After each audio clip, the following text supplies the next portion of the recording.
Mirëmbrëma shikues të nderuar, është edicioni qendror i lajmeve këtu në News 24, u njoh fillimisht me zhvillimet kryesore. Në një akt pa precedent, Parlamenti Evropian miraton një amendament të propozuar nga PPE ku kërkohet që Shqipëria të plotësojë 15 kushtet e caktuara nga Këshilli i Bashkimit Evropian përpara nisjes së negociatave për antarësim. Ky amendament u votua me 388 vota pro. Kryeministri Rama mohon të ketë 15 kushte të reja. Presidenti Ilir Meta ka deklaruar se Bashkimi Evropian prej vitesh kërkon plotësimin e kushteve nga Shqipëria duke vënë theksin te hetimi i zgjedhjeve. Duke komentuar deklaratat e Ramës, Meta tha se kur e dëgjon ndjen nostalgji për ish presidentin Ramiz Alia. Në një raport sekret të Organizatës së Kombeve të Bashkuara që i referohet Agjencia e Lajmeve AFP, Shqipëria ka dërguar armë në Kongo. Një pjesë e këtyre armëve ka përfunduar në duart e milicisë në lindje të vendit. Ministri Gjaçka nuk reagon. Vëllezërit Edmond dhe Robert Budina janë prekur nga koronavirusi. Dy protagonistët kryesor të Aleancës për mbrojtjen e teatrit dhe organizatorët e protestave ditët e fundit nuk janë parë më në publik. Rama i uroi shërim të shpejtë dhe tërhoqi vëmendjen që virusi përfiton nga neglizhenca e njerëzve. Partia Demokratike kërkon hetimin e Ramës nga SPAK. 50 persona janë prekur nga koronavirusi në Shqipëri orët e fundit dhe një viktimë është shënuar si pasojë e pandemisë. Ndërkohë nga Italia vjen lajmi se në veri të vendit virusi ka qenë prezent që në dhjetor të vitit të kaluar. News 24 ka siguruar videon që deputeti Halit Valteri publikoi në parlament ku duken dy të dyshuarit për atentatin mbi makinën e prokurorit Ndoj. Në video duket Redian Raja që është arrestuar dhe një tjetër i cili nuk është identifikuar ende. Papai i Andi Malokut gjatë një interviste për gazetaren Klodiana Lala ka vijuar të kërkojë drejtësi për djalin e tij të vrarë. Ai e cilëson të papranueshëm faktin që njëri nga vrasësit shijon lirin. Arrestohet në Malë të Zi Viktor Marku, i dyshuar si ekzekutori Hekuran Billës në Tiranë pak ditë më parë. Ai u dorëzua autoriteteve shqiptare në pikën e kalimit të Hanit të Hotit. Qeveria ka hapur garën ndërkombëtare për hartimin e projektit të tunelit të Llogaras. Rama tha se vepra do të ndërtohet me paratë e buxhetit të shtetit dhe punimet janë parashikuar të nisin vitin tjetër. Kryetari i opozitës Lulzim Basha ishte sot mes qytetarëve të Unazës së Re, të cilët numëruan shqetësimet dhe problemet e tyre. Basha tha se Rama virusi shtoi papunësinë dhe mbylli bizneset, por Partia Demokratike do ju kthejë qeverisjen shqiptare. Transport urban nuk do të ketë as të hënën. Shoqata e transportit ka bërë me dije se nuk do të dalë në punë më 22 qershor, pa u ndryshuar protokollet dhe pa u plotësuar kërkesat e tyre. Ish antari i gjykatës kushtetuese Xhezair Zaganjori, relatori i marrëveshjes së detit me Greqinë, hedh poshtë mundësinë e ndikimit turk në vendimin e kësaj gjykate për të rrëzuar me 9 vota paktin për detin.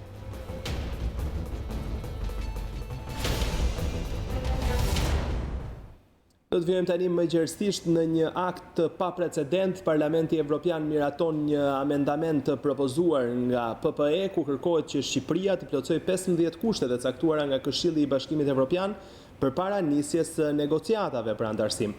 Pak ditë më parë, kryeministri Rama e mohoi ekzistencën e 15 kushteve për Shqipërinë. Nëpërmjet një akti të paprecedent, Parlamenti Evropian i ka kërkuar Komisionit Evropian që të mos nisë hapjen e negociatave me Shqipërinë pa plotësuar 15 kushtet e vendosura. Amendamenti i grupit të Partive Popullore Europiane me 15 kushtet që duhet të përmbush Shqipëria për hapjen e negociatave u miratua mbrëmjen e së njëjtës nga Parlamenti Evropian. Ky institucion nuk ka shtuar asnjëherë kushte si në rastin e Shqipërisë, kur vendet anëtare të Bashkimit Evropian ka dhënë dritën jeshile për hapjen e negociatave të antarësimit. Amendamenti i eurodeputetes Kinga Gal, me kërkesën e raporterit për Shqipërinë David Lega dhe me mbështetjen e koordinatorit Galer, u bë pjesë e raportit për Ballkanin Perëndimor në vijim të samitit të Zagrebit. Ai mori mbështetjen e 388 eurodeputetëve, ndërkohë që 280 votuan kundër dhe 19 të tjerë abstenuan. Amendamenti i përkatës thekson se Shqipëria duhet të përmbush 15 kushtet e caktuara nga Këshilli i Bashkimit Evropian përpara thirrjes së konferencës ndërqeveritare me shtetet anëtare. Më 25 mars të këtij viti Këshilli Evropian miratoi paketën e kushteve që Tirana zyrtare duhet të plotësoj para uljes në konferencën ndërqeveritare. Sipas dokumentit, Shqipëria duhet të miratojë reformën zgjedhore, sipas rekomandimeve të OSBE ODIHR, të sigurojë financim transparent të partive politike gjatë fushatave zgjedhore. Po ashtu, Brukseli zyrtar ka kërkuar vijimin e zbatimit të reformës në drejtësi, funksionimin e gjykatës kushtetuese dhe gjykatës së lartë, duke marrë në konsiderat ekspertizën ndërkombëtare dhe opinionet e Komisionit të Venecias. Një tjetër kusht që Shqipëria duhet të plotësojë është edhe finalizimi i ngritjes së strukturave kundër krimit të organizuar dhe antikorrupsionit, që lidhet drejt për drejt me funksionimin e SPAK. Shqipëria sipas Bashkimit Evropian duhet të forcojë më tej luftën kundër korrupsionit dhe krimit të organizuar, në bashkëpunim me vendet anëtare dhe nëpërmjet planit të veprimit për adresimin e krimit financiar. Adresimi i problematikës së azil kërkuesve shqiptar dhe ulja e tyre, si dhe riadhesimet, është një tjetër kusht që duhet plotësuar. Për Bashkimin Evropian, rishikimi i ligjit të medias në linjë me rekomandimet e Komisionit të Venecias duhet plotësuar nga palës shqiptare. Një nga kushtet ka të bëjë edhe me track records, ose ndryshe iniciimin dhe përfundimin e proceseve gjyqësore të shkallës së parë të zyrtarëve të lartë dhe politikanëve, progresin në reformën e administratës publike, miratimi i akteve nënligjore të ligjit për pakicat kombëtare dhe avancimi i procesit të regjistrimit të pronave janë kushtet që Tirana zyrtare duhet të plotësojë para uljes në konferencën ndërqeveritare Shqipëri-Bashkimi Evropian, e cila shënon hapjen e parë të negociatave për anëtarësim të vendit në Union. Ndërkohë, kryeministri Rama në daljet e tij të fundit publike ka mohuar që janë 15 kushte para hapjes së negociatave. Nuk ka 15 kushte për të shkuar deri te konferenca e parë qeveritare. Nuk ekzistojnë.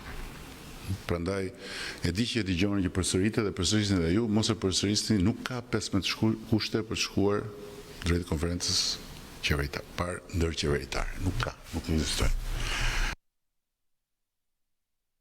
Kryeministri Rama ju përgjigjet akuzave të opozitës për plotësimin e 15 kushteve për procesin e integrimit të Shqipërisë në Bashkimin Evropian pas miratimit të rezolutës nga Parlamenti Evropian. Rama shkruan me ironi në Twitter se nuk ka 15 kushte për uljen në tryezë me Bashkimin Evropian, sepse 7x7 s'bëjnë 42 në asnjë vend të botës.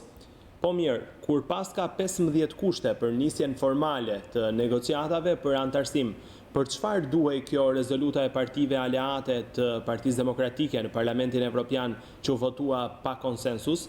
E pra, nuk ka 15 kushte për uljen në tryezë me Bashkimin Evropian, sepse 7x7 s'bëjnë 42 në asnjë vend të botës. Dhe nëse pastaj kjo 15-a duhet për politik e prandaj bashkohen kushtet e fillimit me ato, shkruan Rama. Presidenti Ilir Meta ka deklaruar se partnerët evropian kanë bërë të gjitha përpjekjet për të lënë derën hapur integrimit të Shqipërisë, por sipas tij, nëse dera mbyllet, shqiptarët do ta kenë të qartë se kujt është përgjegjësia. Në konferencën për shtyp, kreu i shtetit deklaroi se vendi rrezikon rritjen e borxhit publik. Kushtet që Bashkimi Evropian i ka vendosur Shqipërisë për të plotësuar para uljes në konferencën ndërqeveritare nuk përbën lajm për presidentin e Republikës Ilir Meta. Ai kujtoi se Bundestagu gjerman dhe vendet të tjera kanë kërkuar hetim për dosjet e zgjedhjeve parlamentare në Shijak dhe atyre lokale në Tibër. Kushtet kanë qenë aty, janë këtu dhe duhet urgjentisht të përmbushen në mënyrë që vendi të ketë mundësi reale në një të ardhme të shpejtë të hedhë hap pozitiv përpara. Përndryshe, me metodologjinë e re të miratuar nga Bashkimi Evropian, pas insistimit të Francës, rrezikojmë që jo të mbetemi në vend, por të kthehemi pas në drejtim të procesit të integrimit evropian, gjë që do të ishte një dënim i pamerituar për të gjithë popullin shqiptar. Për reformën zgjedhore, presidenti Meta uron që palët i të qëndrojnë marrëveshjes politike, edhe pse sipas tij është shumë për të dëshiruar në përmbajtje. Kreu i shtetit thekson se zgjedhjet e ardhshme do të jenë në monitorimin e rrep të partnerëve evropian. Është koha për të kuptuar seriozisht të gjitha këto shqetësime që vijnë nga partnerët tanë evropian, të cilët kanë bërë përpjekjet më të mëdha për ta lënë derën të hapur për Shqipërinë, por në rast se dera do të mbyllet, gjithë shqiptarët besoj ta kenë të qartë se kush e ka përgjegjësinë për këtë çështje. Kur pyetet mbi përplasjet politike dhe deklaratat e fundit të kryeministrit Rama se kjo nuk është reformë, por një përpjekje për të përfshirë opozitën në proces, Ilir Meta me ironi thotë se ndihet nostalgjik për presidentin e fundit komunist në Shqipëri. Kur dëgjoj deklaratat të tilla, nuk më mbetet gjë tjetër veçse të kem pak nostalgji për ish presidentin komunist Ramiz Alia, i cili i shtyll zgjedhjet në vitin 91 për t'i dhënë mundësi opozitës që të merrte pjesë në zgjedhjet. Në konferencën për shtyp presidenti i Republikës bëri të qartë se nuk do dekretojë asnjë ligj që bie ndesh me kushtetutën. Ai tha se vendi rrezikon rritje të borxhit publik, ndërkohë që rënja e ekonomisë mbetet problem. Duhet të tërheq vëmendjen mbi nivelin e lartë të borxhit publik, si dhe ndërmarrjen vazhdimisht iniciativa të reja ligjore, të cilat rrezikojnë rritjen e nivelit të këtij borxhi akoma më tej.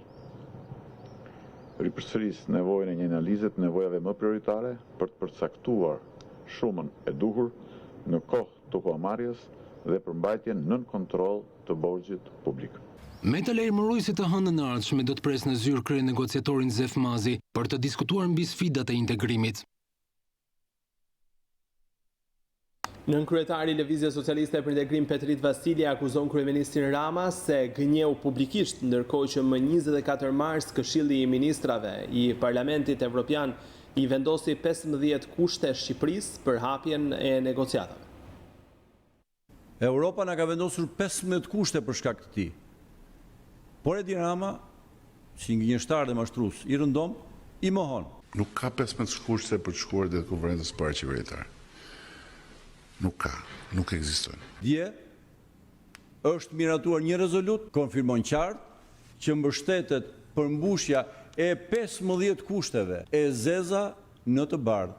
15 kushte, sikurse thot amendamenti, është marrë që në 24 mars nga Këshilli i Ministrave të Parlamentit Evropian. Kemi përballë një gënjeshtar dhe mashtrues ordiner. Është e qartë dhe është detyrim i përfaqësisë së Bashkimit Evropian në Tiranë që të jetë korrekt me shqiptarët, e t'u shpjegoj që janë 15 kushte për të përmbushur, e fajtore shkaktarësh Edi Rama dhe këto nuk lëvizin. Dhe të mos bëj se hir se si i gënjen shqiptarët ditën për diell, pa ju dritur qerpiku Edi Rama. 15 kushtet janë aty. Deputeti i opozitës Lefter Maliqi e cilsoi një ditë të zezë dhe lajm të keq vendosjen e 15 kushteve zyrtarisht nga Parlamenti Evropian për integrimin në Bashkimin Evropian. Ai u përgjigj kryeministrit, i cili akuzoi dje se nuk ka votuar as veten e vet, duke i kujtuar se ka video dhe fakte për korrupsionin dhe puçin e shtetit të 21 janarit. Sot është një ditë e zezë. Parlamenti Evropian votoi amendamentin për miratimin e 15 edhe një të 15 kushteve me 388 vota, ku ndër kryesorët është dënimi i krimit elektoral të Durrësit, të zgjedhjeve fars që kanë ndodhur në Shqipëri. Sot fillon deklarata e parë imja.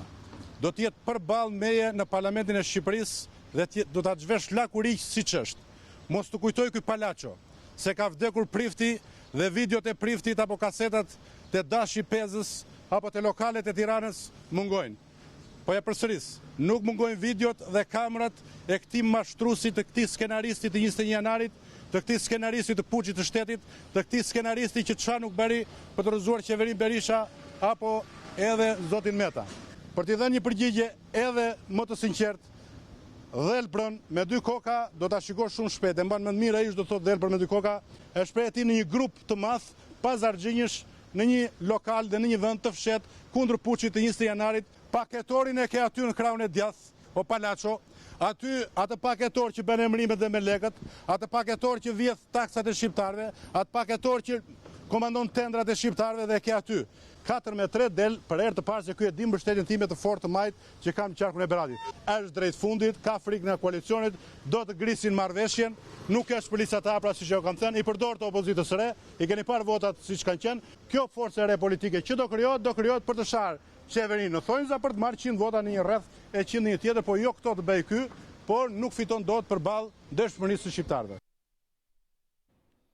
Komisioni i Venecias i jep të drejtë presidentit Meta për emërimet në gjykatën kushtetuese. Në raportin e publikuar së fundmi, Komisioni i Venecias thotë se presidenti Meta nuk ka kryer asnjë shkelje në emërimet për gjykatën kushtetuese, teksa veprimet e tij janë të justifikuara dhe të arsyeshme. Në pikën 98 të raportit thuhet se presidenti përmes aktit të tij të 5 nëntorit 2019 pezulloi në mënyrë të njëanshme procedurën e emërimit para skadimit të afatit 30 ditor të përcaktuar në ligj. ndërsa një pezullim i tillë nuk parashikohet në mënyrë eksplicite nga ligji për gjykatën kushtetuese. Ai mund të jetë në përputhje me një mekanizëm zhbllokues që ka për qëllim zhbllokimin e një situate kur ka mosveprim ose vullnet dashakeq nga njëri prej aktorëve të përfshirë. Nëse nuk ka as vullnet dashakeq dhe as mosveprim, por përkundrazi duhet të plotësohet një boshllëk ligjor, ratio legis i mekanizmit zhbllokues nuk do të ishte i zbatueshëm. Si pasojë, do të duhet të ekzistojë mundësia për të ndërprerë funksionimin, përndryshe automatik, të mekanizmit zhbllokues. Ndaj, në bazë të një interpretimi teologjik të dispozitave ligjore, është e justifikueshme të pranohet emërimi i mëvonshëm i një kandidati të dytë nga presidenti. Prandaj duket e arsyeshme që presidenti refuzoi të pranonte betimin e gjyqtares që pretendon se u emërua automatikisht, shkruhet ndër të tjera në raport.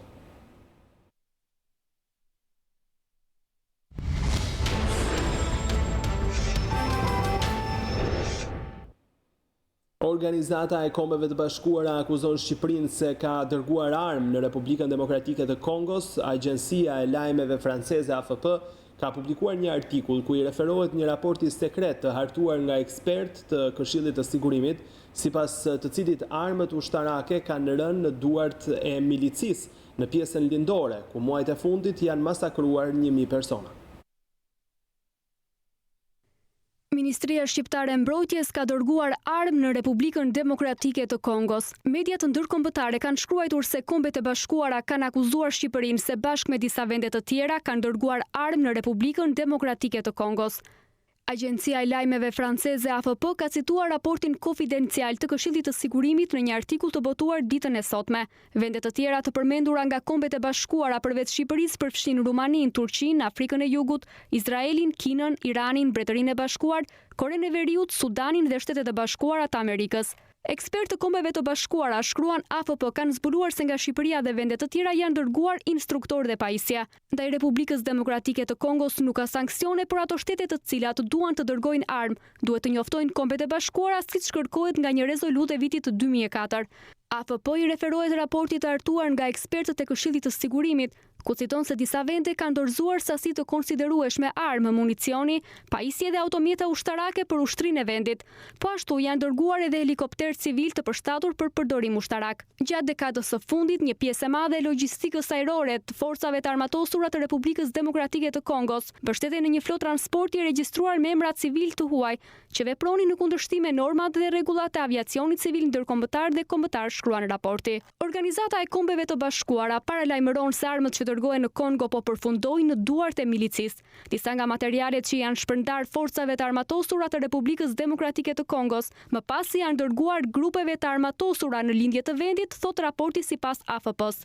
Autoritetet kineze po investigojnë këtë çështje, ndërsa Irani ka mohuar se ka dërguar materiale në drejtim të Republikës Demokratike të Kongos, duke ngjallur frikën se pajisjet janë dërguar nga një palë tret. Pjesa lindore e Kongos është përfshirë nga dhuna ushtarake, rreth 1000 njerëz kanë vdekur dhe 500.000 të tjerë janë larguar nga vendi vetëm në muajt e fundit. Ende nuk ka një reagim të Ministrisë së Mbrojtjes dhe as ministres Olta Xhaçka, pas lajmit të publikuar nga Agjencia e Lajmeve franceze AFP.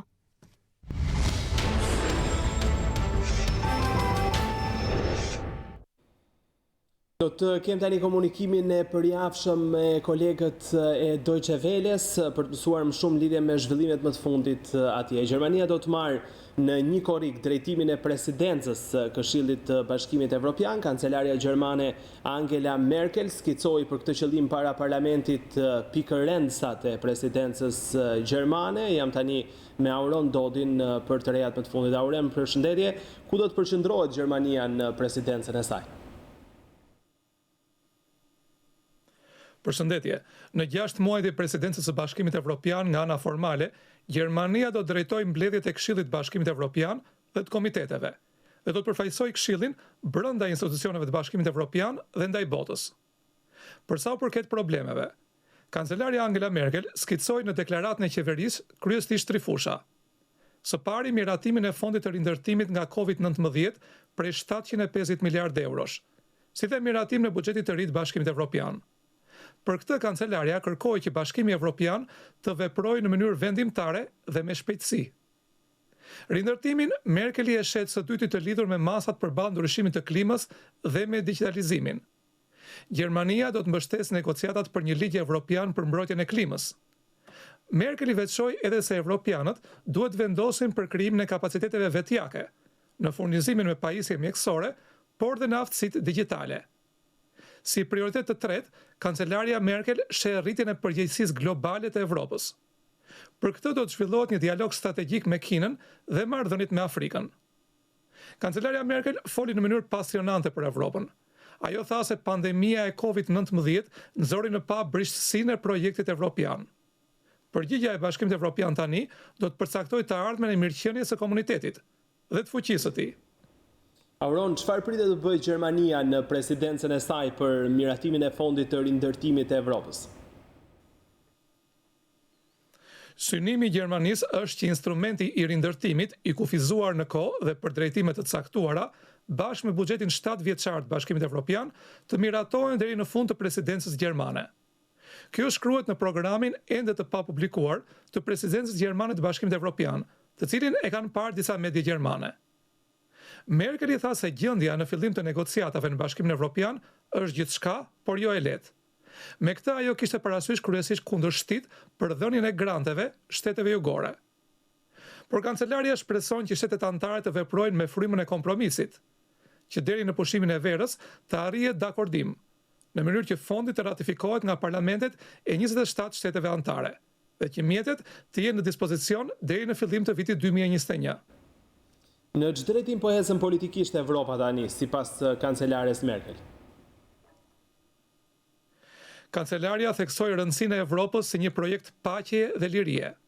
Merkel i tha se si gjermane, si dikush që ka jetuar në Republikën Demokratike Gjermane për 35 vitet e para të jetës, Evropa me premtimin e saj demokratik për liri dhe barazi vazhdon të më mbush me mirënjohje të madhe dhe me detyrimin për të punuar me gjithë forcën time për këtë premtim evropian. Kjo drejtohet dhe kundër radikalëve dhe ndarjes në Evropë. Merkel i tha se reagimet e para për pandemin edhe në Gjermani qenë mjaft nacionale dhe jo plotësisht evropiane. Ajo i quajti ato reagime me vetkritik të paarsyeshme. Kancelaria kujtoi që nuk duhet të jemi naiv. Forcat antidemokratike, lëvizjet radikale, autoritare, thjesht presin që krizat ekonomike të abuzohen politikisht. Ata duan të na heqin atë që na nevojitet në të gjitha kohrat, dallimin midis së vërtetës dhe gënjeshtërës, midis informacionit dhe dezinformimit, midis dijes dhe ignorancës, tha ajo. Çfarë do të ndërmerret që të rritet pavarësia e Evropës nga shtetet e tjera pas përvojave me COVID-19? Përvojat me shpërthimin e pandemisë treguan më qartë varësinë e madhe të Evropës nga Kina dhe India, në këtë rast për pajisje mjekësore dhe medikamente. Në programin ende të papublikuar të presidencës gjermane të Bashkimit Evropian, thuhet se në frymën e sovranitetit evropian duhet të forcohet prodhimi industrial në Evropë, veçanërisht në fushat strategjike. Përmendet më konkretisht shëndetësia. Shkruhet se gjatë presidencës gjermane do të diskutohen iniciativa si mund të përmirësohet më tej furnizimi me medikamente, produkte mjekësore dhe pajisje personale mjekësore për Evropën. Masa specifike duhet të sjellë një autonomi më të madhe të Bashkimit Evropian në sigurimin e furnizimit me medikamente. Auron, a do të jetë Evropa Jugore dhe Ballkani në vëmendjen gjermane gjatë presidencës Bashkimit Evropian? Për këtë kancelaria gjermane nuk u shpreh konkretisht në fjalën para Bundestagut, por programi i presidencës gjermane nuk është publikuar ende dhe është ai që përmban detaje. Në këtë kuadër, ministri i jashtëm i Gjermanisë Heiko Maas u shpreh për Deutsche Welle për ndihmën aktuale masive financiare që po jep Gjermania për Evropën. Ai tha se me programet e rindërtimit, Gjermania ka një synim. Ai është që të mos thellohen konfliktet që janë përvijuar, si për shembull midis veriut dhe jugut të Evropës. Lidhur me Ballkanin, Maasi i tha Deutsche Welle se duam të japim kontribut që të ketë një zgjidhje politike në Ballkanin Perëndimor, veçanërisht në konfliktin mes Kosovës dhe Serbisë. Deputet gjerman të Bundestagut kërkuan me forcë të mërkurën në Bundestag që Bashkimi Evropian të ketë rol ndërmjetësimi në dialogun mes Kosovës dhe Serbisë. Kjo u tha në sfondin e takimit të 27 qershorit në Washington mes Kosovës dhe Serbisë. Maasi i tha Deutsche Welle se nëse Ballkani Perëndimor dikur do të vinë në Evropë, duhet që dialogun para së gjithash ta zhvillojë me Bashkimin Evropian. Mëtej ai shtoi se besoi se në Ballkanin Perëndimor e din këtë. Ministri i jashtëm i Gjermanisë i tha Deutsche Welles se Kosova dhe Serbia duhet që zgjedhjet t'i dakordojnë me Bashkimin Evropian, nëse e duan një perspektivë evropiane. Auron, faleminderit për informacionet që na përcolle.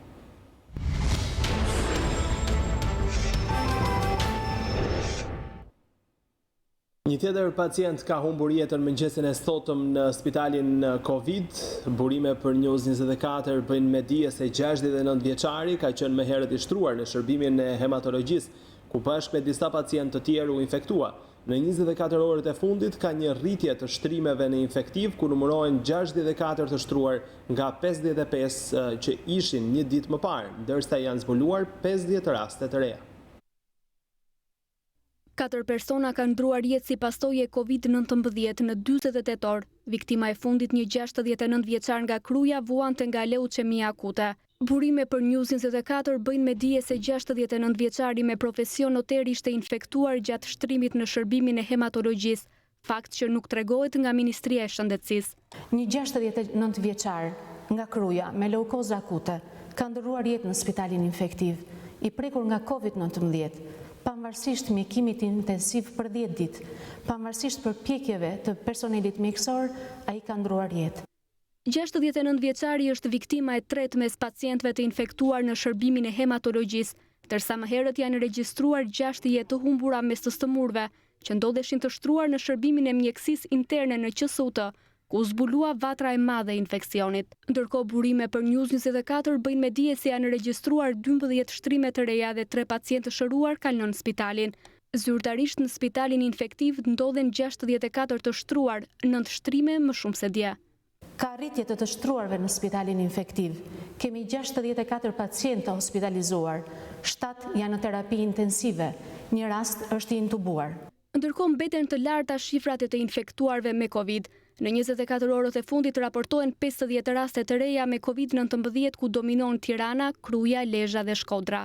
Janë kryer 330 testime në nivel kombëtar, prej cilëve janë konfirmuar 50 raste pozitive, 17 raste në Tiranë, 6 në Krujë, 5 në Lezhë, nga 4 raste përkatësisht, Shkodër, Durrës dhe Fier, 3 në Korçë, 2 në Vlorë dhe Elbasan dhe nga një rast përkatësisht në Kurbinë, Mirdit dhe Sarandë.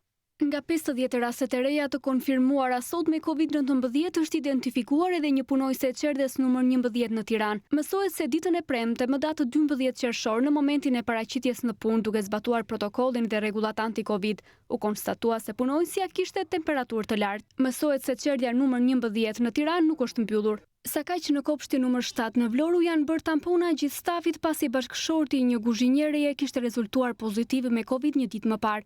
Vetë kuzhinjerja rezultoi negative si dhe gjithë stafi i kopshtit numër 7. Sipas protokollit, kopshti do të vazhdojë të qëndrojë i hapur. News 24 mëson se 5 rastet në Lezhë janë bashkëshortja e policisë të Burgut që rezultoi pozitiv ditën e dieshme dhe 4 familjarët e një pacienti që ka qenë i shtruar në QSUT. Njëra nga familjarët është punojëse në Bashkinë e Lezhës.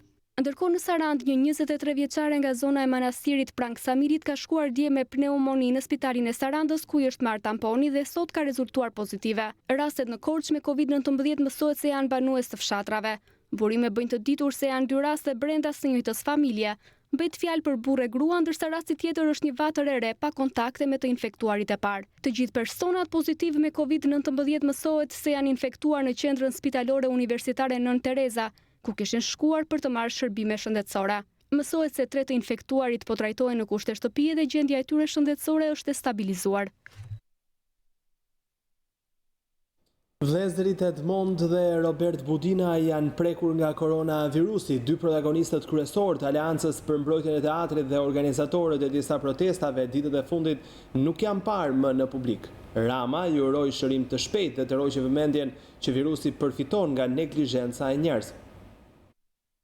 Vëllezërit regjizor Edmond dhe Robert Budina, figurat kyçe të qendresës 2 vjeçare për mbrojtjen e teatrit kombëtar, janë infektuar me Covid-19.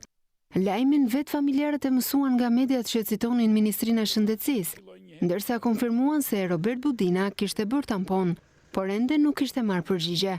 Prej 2 muajsh vëllezërit Budina, artistë të njohur, kanë qenë aktiv me protestat para dhe pas shembjes së teatrit në Tiranë. E gjithashtu kanë zhvilluar ture edhe në përrethe. Tubimi i fundit e organizuar prej tyre ka qenë në Sarand më 4 qershor, ndërsa më 8 qershor së bashku me përfaqësues të tjerë të aleancës ishin në SPAK. Vete Edmond Budina i kontaktuar nga News 24 e pranoi faktin dhe pohoi se megjithatë nuk ka asnjë simptom. Ai shprehu dyshimin se virusin mund ta ketë marrë gjatë një ceremonie familjare. Për këtë arsye, tha ai, kanë bërë tamponin gjithë familjarët pjesëmarrës në këtë ceremoni. Menjëherë pas lajmit ka reaguar edhe kryeministri Edi Rama, i cili ka përfituar nga rasti të tërheq vëmendjen që njerëzit të mos jenë neglizhent ndaj rregullave. Më vjen sinqerisht keq që 2 vëllezërit Budina kanë rezultuar pozitiv në testin e COVID-19. U uroj ta kalojnë sa më lehtë dhe të kenë shërim të shpejtë, thot Rama duke bërë thirrje që të gjithë të kenë kujdes maksimal sepse virusi nuk ka ikur dhe po përfiton nga neglizhenca e qytetarëve ndaj rregullave. Por regjizori i njohur Robert Budina ka reaguar për herë të parë lidhur me lajmin se ka rezultuar pozitiv me koronavirus. Përmes një statusi në Facebook, Budina thekson se është si kokra e mollës me temperaturë 36.3 gradë Celsius. Sa i takon virusit, regjizori bën me dije se soti është bërë testi dhe nesër pritet vërtetësia. Falenderoj të gjithë miqt dhe shokët për interesimin për gjendjen tonë shëndetësore. Jemi si kokra e mollës me temperaturë 36.3 të 3. Meqense insistuan të na bëjnë testin, shpresoj t'i vinë t'i bëjnë testin fëmijëve me të njëjtin insistim. Nesër do kemi lajme edhe për vërtetësinë e testit të sotshëm, shkruan Budina. Partia Demokratike akuzon Ramën për shkelje të privatësisë pas bërjes publike të lajmit se 2 vëllezërit Budina u prekën nga COVID-19. Përmes një reagimi në Facebook, Partia Demokratike akuzon kreun e qeverisë që në mes të pandemisë ekspozoi qytetarët ndaj COVID-19 vetëm për të vjedhur pronën e teatrit. Partia Demokratike vijon mëtej teksa thotë se mosbërja e testeve edhe mosmarrja e masave paraprake në hapje shkaktoi infektimin e fëmijëve dhe punonjësve në çerdhe, në institucione shtetërore dhe shtim të rasteve. Sipas Partisë Demokratike, shqiptarët po përballen me fatkeqësinë se spitalet janë kthyer në vatrat kryesore të përhapjes së COVID-19 dhe për këtë SPAK duhet të nisë hetimet për Ramën dhe rameshat e tij.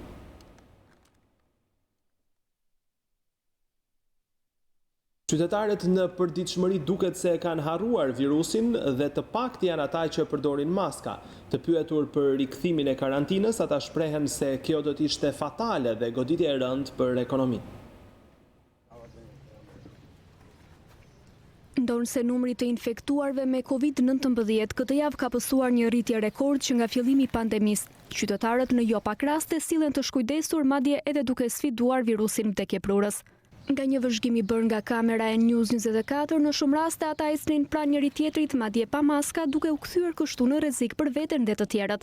Ata që përdorin maska pohojnë se kanë frikë nga virusi. Thonë se në përditshmëri rregullat shkeljen e nuk respektohen pothuajse nga të gjithë dhe kudo, por ka edhe skeptik. Pa Edi Rama ka bërë shumë mirë që folte në televizor. Sa e la masdora ai, u shtu në rastet nga 50 ditë nga 70. Duhet t'i çik foli prapa ai. Po, frika është e madhe se veç ne dhe fëmia. Finali e kësaj sëmundje dihet kush është. Patjetër që kemi. Lojë atyre të mëdhenj. Çfarë ju tremb më shumë? Asnjë gjë. Të gjithë nuk ka asnjë gjë. Gjithë mashtrim është. Mbrohem. Nuk jam si ato që thonë s'ka virus. Sa të janë të lujtur mensh. Opinioni im, mbrojtje, maska, për para. Sipas Ministrisë së Shëndetësisë, maskat janë një domosdoshmëri për të mbajtur kudo ku ambienti është i mbyllur, në spitale, qendra shëndetësore, dyqane, supermarkete, parukeri, taksi, ambiente pune, zyra shërbimesh, por jo të gjithë zbatojnë këtë këshill. Herë me maska në fytyrë, herë të palosura në xhepa e çanta, thonë se në ambientet e mbyllura si në supermarkete e institucione shtetërore, maskat i vënë gjithmonë për të marrë shërbime. Është bërë e modës që nuk i përdorin, po të gjithë i kanë me vete. Në përzira, në për ambiente ku kemi shërbime, dhe maska të rrujmë distancët, po si. Ne majmë masken me vete, kur fodhen në ambiente. E kemi harruar pak frikën? Pak a shumë e harrum, në momentin që kurba ra. Maj maskën qanë, kur fund e vene publike, në dyqane, zdi isha në spitale dhe shumë isa ishin pa maska. Shumë rallë shifshe me maska. Po nuk respektohen fare. Ne kemi nënvlerësuar dhe kemi bërë shumë gabim. Të pyetur për deklaratën e kryeministrit se nëse vazhdojmë me këto ritme rrezikojmë të kthehemi në karantinë, ata shprehin se një mbyllje e dytë do t'ia merrte frymën ekonomisë. Shumë gabim. Gabimi më i rëndë që mund të bëhet. Njerëzit mjaft vojtën. Kanë vajtur në fund fare. S'kanë më asnjë lloj shpresë për të jetuar, jo më për të jetuar. Po u kthejmë në izolim, Shqipëria mbaroi. Jo. Izolim maj, thonë italianët kur. Izolimi na smori më keq. Mbyllje jo, kujdes po. Ai e mbyll kur doja, hap kur doja, ka bërë monopol të vetin. Kam mbaruar pasaporta ka 1 muaj, edhe po përpiqem jo herë Albania, jo njerë del, problemi nga më të mëdhajat. Edhe unë e kam votuar 2 herë këtë që mu thap dora deri këtu. Kryeministri duhet me u falenderu shumë, nuk e di si po them keq apo mirë. Ai u bë si roje për ne, u bë si bab, si non, tu na porosi çdo minutë, çdo çast. Çfarë mendoni për riktimin e karantinës? Nuk do pranoj njëri. Mbyllen aktivitetet, bie ekonomia shqiptare. Ka dhe mendime për ta kthyer karantinën.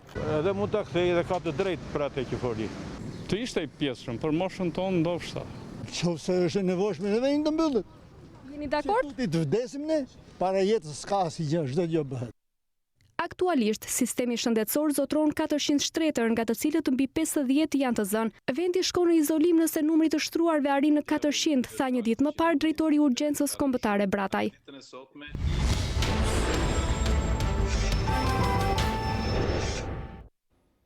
News 24 ka siguruar videon që deputeti Halit Valteri publikoi në parlament, ku duken 2 të dyshuarit për atentatin mbi makinën e prokurorit Ndoj. Në video duken Redian Raja, që është arrestuar, dhe një tjetër i cili as nuk është identifikuar. Për videon, deputeti u pyet në prokurorinë e posaçme.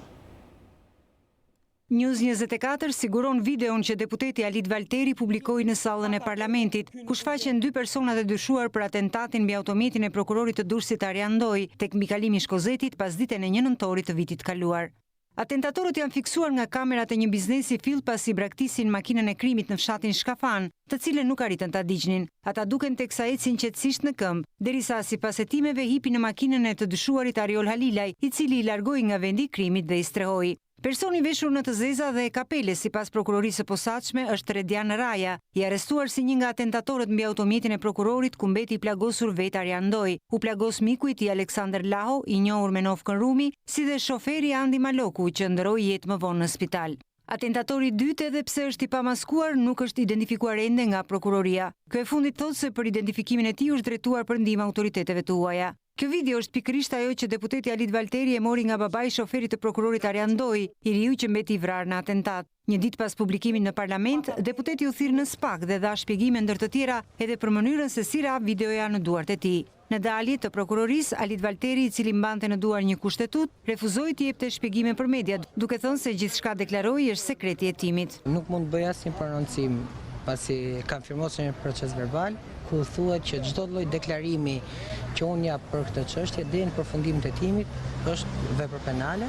Të gjitha ato informacione që unë kam mbi këtë çështje ja kam shprehur prokurorisë dhe prokurorit Altin Dumani, kështu që presim përfundimin e hetimeve dhe shpresojmë që kjo ngjarje të zbardhet së miri. Për atentatin tek mbikalimi i Shkozetit është arrestuar Redian Raja, për të cilin prokuroria pretendon se ka prova të forta fajësie, pasi ka gjetur gjurmë të tij në automjetin e përdorur në krim. Pak javë më parë u arrestua edhe Ariol Halilaj, i cili sipas akuzës e priti Rajën dhe atentatorin tjetër në Shkafan dhe i largoi nga vendi i krimit. Ndonse kanë kaluar 7 muaj nga ngjarja ku mbeti i vrarë Andi Maloku, ende prokuroria nuk ka mundur të përcaktojë se kush ishte objekti i atentatit, prokurori Ndoj apo miku i tij Aleksander Laho, alias Plum Muaremi, i cili dyshohet për përfshirje në krim të organizuar. Babai i Andi Malokut gjatë një interviste për gazetaren Klodiana Lala ka vjuar të kërkojë drejtësi për djalin e tij të vrarë, ndërsa ka zbuluar se si kontaktoi deputetin për të bërë publik videon që kishte nga atentati. Babai i Andi Malokut, 23 vjeçarit që mbeti viktim në atentatin tek mbikalimi i Shkozetit mbi makinën e prokurorit Arjan Ndoj, endet prej muajsh në dyert e institucioneve me shpresën për të gjetur drejtësi. Kanë kaluar 7 muaj nga dita kur djali i tij vetëm humbi jetën dhe ai ende nuk e di se për cilat arsye u qellua. Mëkati vetëm i djalit 23 vjeçar ishte puna si shoferi i familjes së prokurorit Ndoj. I ati thot se ai nuk kishte patur kur konflikte dhe mendonte se djali ishte i sigurt teksa shoqëronte të afërmit e një njeriu të drejtësisë. Andi Maloku nuk kishte mbushur as 2 muaj në punën e re. Këtë du me ditë, kush janë personat që kanë qelluar, se deri tash po mbush 8 muaj, akoma as i gjë e re, as diçka, sigurisht është një dosje e thjesht fare. Po sot e kësaj dite nuk e di akoma për çka ndodh, për çka humbi jetën djalim. Kush është arsyeja? Pse? Si shqetësim? As i shqetësim më të vogël se kishte shpreh shqetësim ose leshë fare në punë herë, s'u bënte fjalë. Po unë e çova gjasën për siguri, shofer prokurori, nuk e çova për diçka tjetër. Gjoj më sigurt ai ishte shofer prokurori. Se di si ndodhi kjo, unë as vetë s'pa kuptoj, s'arri me kuptu. Babai i Andi Malukut kërkon nga SPAK t'i tregoj pse ju vra djali vetëm dhe të çojë përpara drejtësisë jo vetëm atentatorët, por edhe urdhëruesit e krimit. Du drejtësi, du të gjinën arsye pse ndodhi, pse kuptoj. Edhe janë 2 tjerë pa kap. Se vetë ata prokuroria ka thonë që janë 3 persona. Janë gjetë 2 Kalashnikov, fillim fare. Ku janë ata? Vetëm këtë du që të zbardhë çdo gjë. Ai tregon se pas vrasjes së të birit u takua me prokurorin Ndoj dhe Aleksandr Lahon, i njohur si Rumi, por asnjëri nuk i dha shpjegime për ngjarjen. Por edhe ai se di vetë akoma. Nuk e di vetë edhe. Zoti Maloku, ju keni biseduar me Aleksandr Lahon, me atë që njihet si Rumi. Çfarë ju ka thënë ai? Po s'ka pas me asnjë problem ai. Një këtë më ka thonë, s'ka pas asnjë problem, s'ka qenë dënuar ndonjëherë një gjë kështu. Edhe ne për shembull, sa është afër zonës teme atje, se kam gjuar një herë që të ketë probleme. Po si u gjendaj në makinën e prokurorit? Këtë se diu, këtë se di, këtë pyet atë, këtë se diu. Mi drek, kanë qenë të hor drek, vetëm kaq kam gjuar mbrapa që kanë qenë të hor drek me lokal, ndonjë për qef, edhe mbrapa të ardhur për Tiranë kanë bërë tentatin. Genci Maloku thot se ju ka dërguar letër gjithë drejtuesve të lartë të shtetit, por nga ana e tyre nuk ka ardhur asnjë reagim. Unë do kërkoj vetë, se unë gjakun e djalit nuk e çoj dom, harroje këtë. I kam thënë edhe prokurorit në zyrë, nuk e çoj dom gjakun e djalit. Ta harroje. Unë do bëj përpjekje më të mëdha. Kam çu Rama se xhillje kam çu letër. Do të kërkoj nim. Kërkoj vetëm nim. Po çfarë ndihmë mund të jap politika kur kjo është një çështje hetimore? Po politika çështje hetimore, po politika ndërhyj prokuroria. Se prokurori s'po mjep as si zgjidhje prokuroria. Po mund të vijojë se për s'po heci, s'po thot asgjë. Asgjë nga 8 muaj. Nga arsye politike e gjojnë, ku dëgjoj. Babai i Andi Malokut e mbyll rrëfimin e tij duke ngritur shqetësimin e madh se politika po ndikon në hetimin e vrasjes së të birit. Arrestohet Viktor Marku, autori dyshuar i vrasjes së Hekuran Billës mbrëmjen e 11 qershorit në Tiranë. Ai është kapur në malin e Zi, shumë pranë kufirit shqiptar dhe është dorëzuar autoriteteve tona. Ka marrë fundar atia një avore e Viktor Markut, i cili ishte shpallur në kërkim nga policia si autori dyshuar për ekzekutimin me breshëri të Hekuran Billës para një qendre tregtare në zonën e komunës së Parisit në Tiranë. Marku arrestua nga autoritetet malazeze shumë pranë kufirit të Hanit të Hotit dhe ju dorëzua policisë shqiptare, ku pritet që të merret në pyetje për të sqaruar rrethanat e ngjarjes. 34 vjeçari Viktor Marku sipas policisë dyshohet se vrau Billën në shenjë hakmarrjeje për ekzekutimin e të vllait Prel Marku në vitin 2006 në Angli, pas një sheri për ndarjen e parave të parkingut. Më herët në pranë radhe 22 vjeçari Sebastiano Mali, nipi i Viktor Markut, pasi dyshohej se bashkëpunoi me dajën e tij për vrasjen. Në rreth 80 kamera sigurie të sekuestruara në Tiranë dhe Durrës, policia mundi të identifikojë makinat të cilat gjurmonin për orë të tëra viktimën Hekuran Billa. Pas verifikimeve rezultoi se makinat ishin marrë me qera në Shkodër dhe ishin regjistruar në emrin e familjarëve të Sebastiano Malit. Policia e Tiranës ka shoqëruar mëngjesin e kësaj të premte dhe 2 të rinj në Shkodër, të cilët dyshohet se u kanë dhënë mjetet për lëvizje e autorëve të krimit. Nga kontrollet në banesat e tyre, policia sekuestroi edhe armë zjarri, të cilat janë çuar në laborator për ekzaminime të mëtejshme.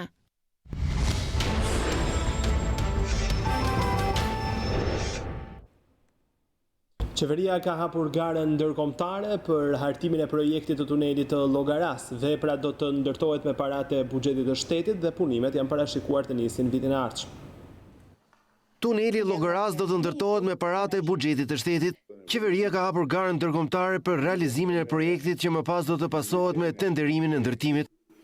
Janë eksploruar dhe zauruar dhe rrugët e mundshme të realizimit të projektit me investime të huaja apo partneritet publik-privat dhe është rënë në fund në konkluzionin se rruga më e mirë është që ky projekt të udhëhiqet dhe të çohet deri në fund nga vetë qeveria dhe të financohet nga buxheti i shtetit.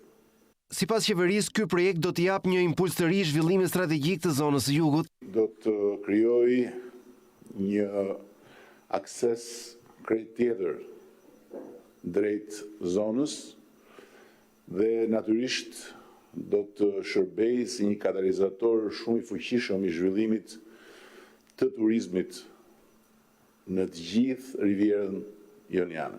Shpallja e tenderit pritet të bëhet brenda këtij viti. Edhe kjo garë do të jetë ndërkombëtare, por nuk përjashtohet pjesëmarrja e kompanive shqiptare. Tuneli i cili do të shmangte gjithë kalimin e qafë Llogoras do të ketë një gjatësi prej 6 kilometrash. Ai do të nisë në urën e Shënelizës dhe do të përfundojë në urën e Palasës. Trafiku ditor i parashikuar është 6.000 mjetë në ditë. Kryetari i opozitës Lulzim Basha ishte sot mes qytetarëve të Unazës së Re, të cilët numëruan shqetësimet dhe problemet e tyre. Basha tha se Rama virusi shtoi papunësinë dhe mbylli bizneset, por Partia Demokratike do ju kthejë qeverisjen shqiptare. Kryetari i Partisë Demokratike Lulzim Basha ka vazhduar takimet me qytetarë dhe përfaqësues të biznesit, këtë herë në zonën e Unazës së Re në kryeqytet, për të diskutuar me ta pasojat e Covid-19 dhe keq menaxhimin që qeveria i ka bërë situatës. Lideri i opozitës së bashkuar u shpreh se Rama virusi rriti papunësinë dhe mbylli bizneset, duke shtuar se PD me ardhin në pushtet do ju kthejë qeverisjen shqiptarëve. Nuk ka njerëz që të vinë. Nuk ka, vetë jo, s'ka. A punë tonë, si që shikoni, situatë e vështirë. Studentët nga ata jemi të varur, po studentët. Si po ecën? Do. Çfarë do pyes? Sidomos të periudhë. Vetëm të periudhë apo ka kohë që vazhdon? Tani është çik më keq, po. Ka goxha kujtia ples. Invalide. Me kem, burri me i vesh, imagjinoje në 3 muaj të asaj nuk e vuri dorën njeri në zjarr. Jetoj, as jetoj. Mësoni gocat sa ushqime, edhe jemi shtyrë. I ngopuri nuk mendon asnjëherë për të udhëtim. Ma keq nuk ka ku më shku. Çdo gjë punojmë që ditën, nuk ja dalim dot. Me pagujt as shtetin, as qeran, as gjë, s'ja dalim. 2 muaj, 3 muaj ishim të mbyllur. Me ato 260.000 lekë që i dha ai, i mbajti prap shteti se u desh me paguaj sigurimet e punëtorëve, se jemi shumë. Plus me shtu prap. Dhe që njerëzit të kenë lekë në xhepat e tyre në këtë kohë pandemie, taksat duhet të kishin çuar për ndihmuar njerëzit. Sipas Bashës, tarifat vendore dhe çmimet janë rritur, ndërsa të ardhurat kanë rënë. Për këtë situatë, lideri i demokratëve bën përgjegjës qeverinë Rama, e cila sipas tij paratë që duhet i çonte në ndihmë të qytetarëve, u ka dërguar oligarkëve. Projektet e rëndësishme në infrastrukturë kanë vazhduar të financohen nga buxheti i shtetit në 4 mujorin e parë të vitit, pavarësisht situatës të pandemisë. Sipas shifrave të Ministrisë të Financave, përfituesit më të mëdhenj kanë qenë rruga Kardhiq-Delvin, bypassi Fierit, ai Tepelenës, si edhe koncesionet e rrugës së Arbrit dhe rrugës së Kombit. Pavarësisht pandemisë së koronavirusit, projektet e rëndësishme në infrastrukturë kanë vazhduar të financohen, edhe pse buxheti ka qenë në vështirësi për realizimin e të ardhurave. Sipas të dhënave të Ministrisë së Financave, rreth 2 miliard lek ose rreth 17 milion euro kanë shkuar për 3 lote të rrugës Kardhiq-Delvin, me rreth 12 milion euro është financuar bypassi i Fierit dhe mbi 8 milion euro kanë shkuar për bypassin e Tepelenës. Koncesioni i rrugës së Arbrit për 4 mujorin është financuar me 5 milion euro, kurse subvencioni i kontratës koncesionare për rrugën e Kombit ka marrë afro 3 milion euro. Inceneratori i Elbasanit mori 1.2 milion euro, për inceneratorin e Fierit këtë vit fondi i parashikuar është 0, ndërsa ai i Tiranës nuk raportohet tek shpenzimet kapitale, por tek ato korrente. Gjatë 4 mujorit të parë të vitit 2020, Shpenzimet për investime ishin 16 miliard lek, me një rritje 2.4% në raport me faktin e periudhës. Përfunduam këtu shikues të nderuar, por unë ju kujtoj se për t'u informuar në çdo moment të ditës ju mund të klikoni në faqen balkanweb.com duke shfletuar aty online edhe informacionet më të fundit të gazetës shqiptare ose duke na ndjekur në kohë reale nëpërmjet live streamit. Faleminderit për vëmendjen, shikim të këndshëm në vazhdim.